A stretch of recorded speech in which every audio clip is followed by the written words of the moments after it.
Módulo 33 da frente 1, a gente dá início agora a uma importante parte da matemática. Frente 1 toda de vocês voltada para o estudo da geometria analítica.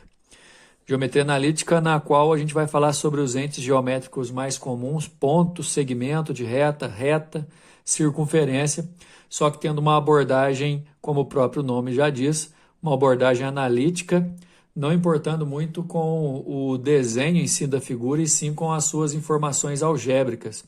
Por exemplo, quando a gente for tratar de um ponto, a gente não vai tratar do ponto em si, e sim das coordenadas que definem esse ponto, questão de localização desse ponto. Quando a gente for falar sobre um segmento, o segmento é identificado pelos pontos que são limites desse segmento, portanto, pelas coordenadas desse ponto. A gente vai falar sobre reta, a gente não vai desenhar a reta, e sim falar sobre a equação da reta.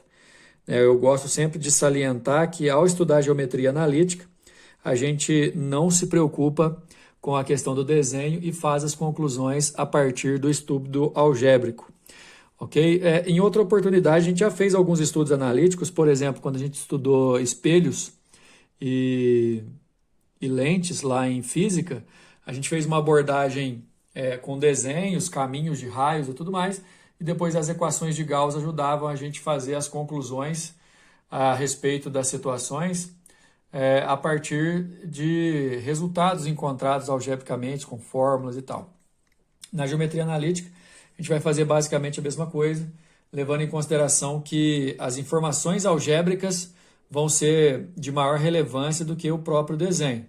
E para a gente começar, esse módulo 33 vai falar sobre o sistema cartesiano ortogonal, né? Aquele plano cartesiano definido pelos eixos reais x e y, x na horizontal e y na vertical.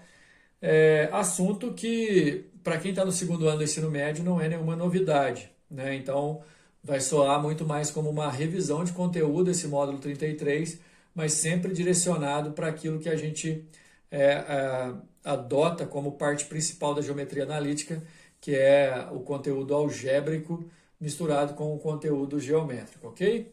Então a gente vai falar sobre as coordenadas cartesianas, que aqui na geometria analítica, não só aqui, né, mas em outras partes também, devem ser levadas em consideração, principalmente em relação aos seus nomes, né? Um ponto não vai ser identificado pelo desenho, e sim pelas suas coordenadas. O x do ponto projetado ortogonalmente, formando 90 graus no eixo horizontal.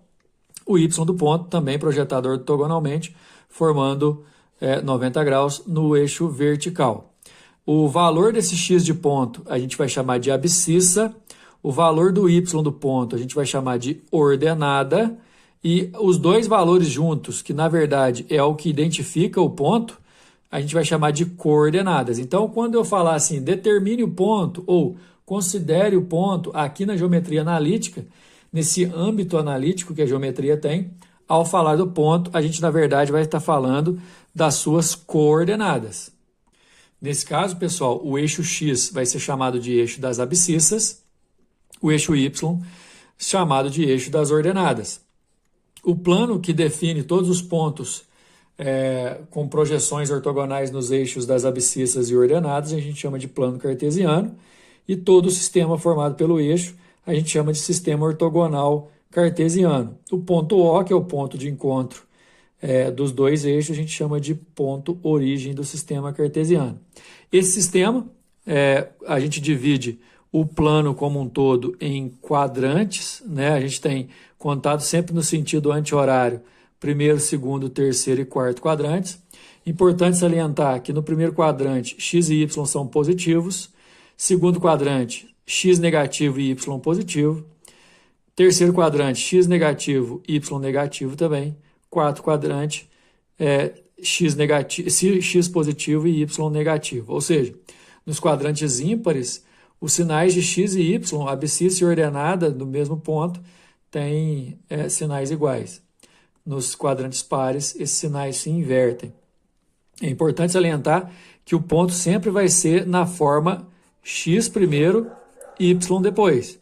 Primeiro sempre a abscissa, depois a ordenada do ponto, formando o que a gente chama de coordenadas dos pontos.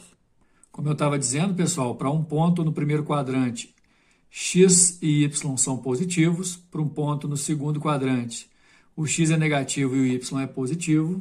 Para um ponto no terceiro quadrante, o x e o y são negativos. Para um ponto no quarto quadrante, x positivo e y negativo. No caso, também tem situações especiais de que o ponto pode pertencer ao eixo.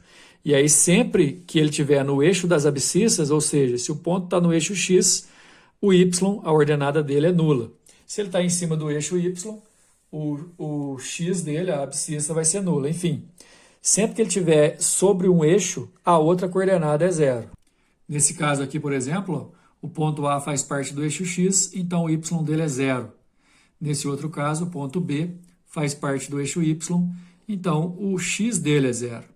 No caso, quando o ponto está na origem, ele é o ponto 0, 0, simbolizado pelo ponto O, normalmente o ponto origem. Dois dados muito importantes. A gente já conhece o conceito de bissetriz.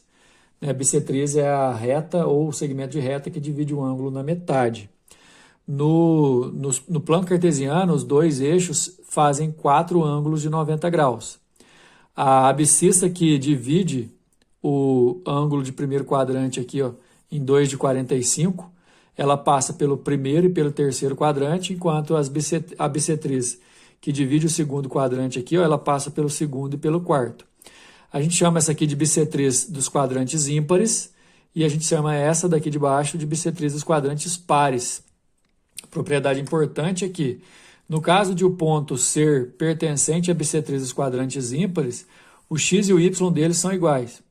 Então, o ponto aqui, pertencente, qualquer ponto pertencente à bissetriz dos quadrantes ímpares, as suas coordenadas são iguais, enquanto na bissetriz dos quadrantes pares, as coordenadas são iguais em módulo, só que de sinal contrário. Além de pontos, a gente vai estudar segmentos também. Então, é importante a gente falar sobre alguns segmentos especiais, que são os segmentos paralelos aos próprios eixos coordenados. Então, eu tenho aqui um segmento de reta AB, que é paralelo ao eixo X, e eu vou saber que ele é paralelo quando os dois extremos têm o mesmo Y. Se os dois extremos do segmento têm o mesmo Y, é porque o segmento é paralelo ao eixo X. Isso, pessoal, a gente tem que forçar um pouco a barra de saber mesmo analiticamente, pelas informações algébricas, justamente porque a gente não vai se basear muito em desenho. A questão é que o tamanho desse segmento, na verdade, é só você subtrair a maior coordenada, a maior abscissa, com a menor abscissa. Mas você vai saber, repito, que o segmento formado por dois pontos é paralelo ao eixo X quando os Ys são iguais. Da mesma forma que você vai saber que o segmento vai ser paralelo ao eixo das ordenadas, o eixo Y, quando os dois extremos do segmento têm os mesmos X. E aí o tamanho do segmento é só você subtrair os Y, como a gente fez lá com paralelo ao eixo X, porém esse segmento é vertical. Agora, pessoal, a gente vai para a parte de aplicação, só que eu queria primeiro que a gente fizesse um exercício mental, só para a gente estabelecer a seguinte relação. Então, todos os pontos aqui definidos pelas suas coordenadas, lembrando que primeiro é x, depois é y. Então, certeza que o ponto A, primeiro quadrante, porque as duas coordenadas são positivas. Ponto B, segundo quadrante, porque x negativo e y positivo. Ponto C, terceiro quadrante, porque as duas são negativas. Ponto D, quarto quadrante, porque o x é positivo e o y é negativo. Ponto E, em cima do eixo x. Ponto F, em cima do eixo y. E aí a gente pode achar esses pontos a partir das suas coordenadas. O ponto A é 4 para x, 3 para y, então ele vai dar exatamente aqui. Ponto A, 4 para x, 3 para y. Pode usar o próprio quadriculado que o exercício deu, viu, pessoal? Ponto B, menos 1 para x, 3 para y, menos 1 para x e 3 para y, vai dar exatamente aqui. Ponto B. É onde as coordenadas se encontram. Ponto C, menos 3 e menos 4. Menos 3 para x, menos 4 para y. Exatamente aqui, ponto C. Ponto D, que a gente já sabe que vai dar no quarto quadrante, é 4 para x, menos 2 para y. Só cruzar as informações que a gente trabalha com a localização do ponto no plano cartesiano. Ponto E, exatamente sobre o eixo x, no 2. e o ponto F exatamente sobre o eixo Y lá no 4. Localizados os pontos. Opa, aqui é ponto F. A sua ordenada que é 4. Bem similar, inclusive, o exercício número 2, dar as coordenadas dos pontos simétricos de A, B, C e D e E em relação ao eixo das ordenadas. Simétrico em relação ao eixo das ordenadas é como se o eixo Y funcionasse como um espelho. Eixo das ordenadas é o eixo Y, que é o espelho. Se fosse simétrico em relação ao eixo das abscissas, o eixo X que seria os espelhos. Então, eu vou circular aqui de verde, pessoal, os pontos originais. Ó. O ponto A, 3 e 2, é o ponto original que o exercício deu. O simétrico dele, basta você trocar o sinal do X, simétrico dele em relação ao eixo das ordenadas. Que aí o eixo das ordenadas, o eixo Y, vai funcionar como um espelho, ó, simetria. Então, se tem 3 até aqui, vai ter 3 do outro lado também. Então, as suas coordenadas serão menos 3 e 2. O ponto B, que é o ponto que está aqui, ó, menos 2 e 5, esse é o ponto original. A sua simetria em relação ao eixo Y também pede que na mesma horizontal tenha 2 para a direita aqui, ó. Então, o ponto B, que é B', que é simétrico de B, é 2 para X, 5 para Y. Ou seja, todos os pontos que estão aí, que eu quero achar simetria em relação ao eixo Y, basta eu trocar o sinal da coordenada X. Olha o ponto C, menos 1 e menos 3, aqui o ponto C. Ó. Suas coordenadas, menos 1 e menos 3. O simétrico troca o sinal só do X, 1 e menos 3. Ponto D, 4 e menos 2, está aqui ele. Troca o sinal só da coordenada da abscissa, menos 4 e 2. E o ponto E, menos 4, o ponto E, 4 e 0, troca o sinal só do X, menos 4 e 0, ele está ali. Então, aqui, o ponto D original, o ponto E original e ali o simétrico de cada um. Número 3, devido ao aumento do fluxo de passageiros, uma empresa de transporte coletivo urbano está fazendo estudos para a implantação de um novo ponto de parada em uma determinada rota. A figura mostra o percurso indicado pelas setas, realizado por um ônibus. Nessa rota é a localização de 2 pontos de seus atuais pontos de parada, representado por P e Q. Então, o ônibus passa por esse caminho, né, pessoal? Rua A, Rua B e Rua C. E aqui no ponto P, cujas coordenadas são 30 e 20, e no ponto Q, cujas coordenadas são 550 e 320, são dois pontos de parada do ônibus. Os estudos indicam que o novo ponto T deverá ser instalado nesse percurso entre as paradas já existentes, P e Q, de modo que as distâncias percorridas pelo ônibus entre os pontos P e T e entre T e Q sejam iguais. Ou seja, daqui até aqui, ó, a gente vai ter que medir do 30 ao 550 e depois do 20 ao 320, para a gente ver qual que é a distância total que o ônibus anda de P até Q, para a gente localizar aqui entre eles um ponto T que fica à mesma distância dos dois. De acordo com os dados, as coordenadas do novo ponto de parada são. Então, eu queria que vocês imaginassem, ó, de P até Q vai dar, de 30 para 550, 520 metros. Depois, daqui do 20 até o 320, são 300 metros. 520 com 300, eu tenho 820 metros. De P até Q por esse caminho. 820 dividido por 2, porque as distâncias têm que ser iguais, dá 410. Se eu pegar do ponto P e andar 410, eu vou ficar no 440. E nessa mesma reta. Ou seja, ele vai dar aqui no 440 para X e 20 para Y. Por isso a nossa resposta é a letra E. Número 4, sejam A e B. Olha aí as coordenadas dos pontos. Ó.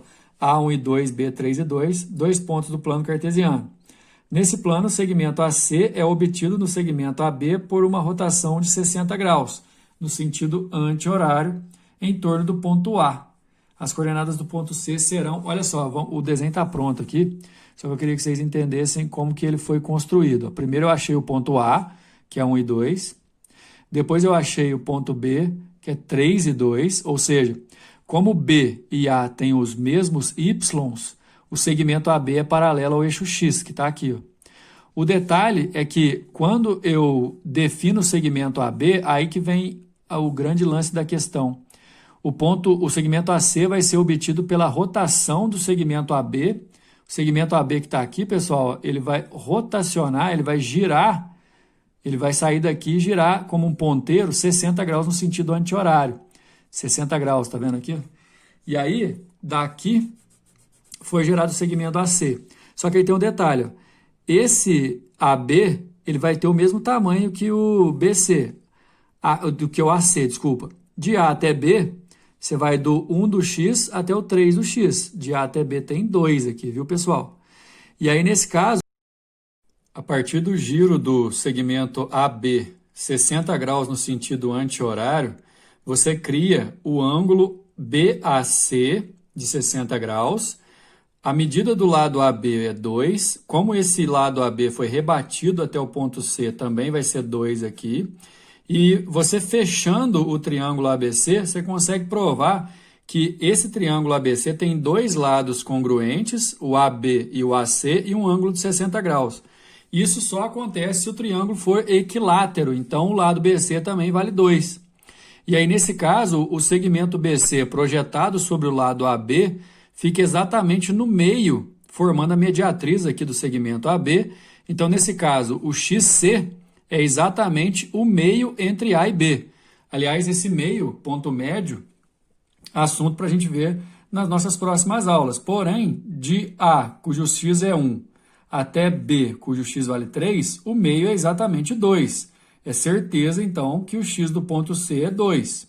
Sabendo que também de C até o segmento AB, a altura do triângulo equilátero, que vale, na verdade, a altura do triângulo equilátero vale lado raiz de 3 sobre 2, e o lado, na verdade, é 2. Então, a gente tem a altura desse triângulo aqui valendo raiz de 3. Como até aqui ó, já contou 2, a coordenada y vai ser 2 mais raiz de 3. Ou seja, o ponto C é x valendo 2 e o y valendo 2 mais raiz de 3. Aí a nossa resposta é a letra A. Número 5, a figura representa o globo terrestre e nela estão marcados os pontos A, B e C. Os pontos A e B estão localizados sobre um mesmo paralelo e os pontos B e C sobre o mesmo meridiano. Lembrando que o paralelo é medido em relação à linha do Equador e o meridiano é medido em relação à linha do meridiano de Greenwich, né? É como se a gente fosse aqui nas linhas aqui passando pelo ponto A e B, né, de oeste para leste, por exemplo, e aqui de B para C, por exemplo, de sul para norte. Enfim, é traçado um caminho do ponto A até C pela superfície do globo, passando por B, de forma que o trecho A até B se dê sobre o paralelo que passa por A e B, ou seja, a pessoa vai vir de A para B pelo paralelo. Mas vamos lembrar de uma coisa, aqui está plano, só que isso aqui é uma esfera, né, pessoal? E o trecho de B até C se dê sobre o meridiano que passa por BC. Aqui também está reto, mas isso aqui é em forma de esférica, né? A Terra é redonda, no caso. Considere que o plano A é paralelo à linha do Equador na figura, certo? Na verdade, aqui eu acho que foi erro de digitação. Na verdade, é plano alfa, certo? Aí, a projeção ortogonal no plano alfa do caminho traçado no globo pode ser representada por... A questão é a seguinte, quando você vai de A para B, é meio que... Aqui está reta, é isso que vai confundir na questão. Mas aqui faz uma volta, faz uma curva. E aí, também, mesmo assim, há um deslocamento entre o ponto A na projeção aqui e o ponto B na projeção aqui. Se você for fazendo projeções do caminho que o ponto vai percorrer de A para B, você vai ver que aqui ele vai fazer uma curva. De B para C também vai fazer uma curva, só que ligeiramente, como se fosse uma sombra, o deslocamento em relação ao plano alfa vai ser pequeno, né? Quase uma reta para a esquerda, porque aqui tem uma curvatura da Terra. Por isso a resposta é a letra E. Então a gente termina esse módulo aqui inicial já com a intenção de pegar o módulo seguinte para continuar falando sobre os entes geométricos, só que com relação às suas informações algébricas, viu, pessoal? A gente vai falar muito de coordenada de ponto, de equação de segmento, equação de reta, cálculo de distância, ponto médio, tudo usando as coordenadas de ponto, beleza? Até a próxima.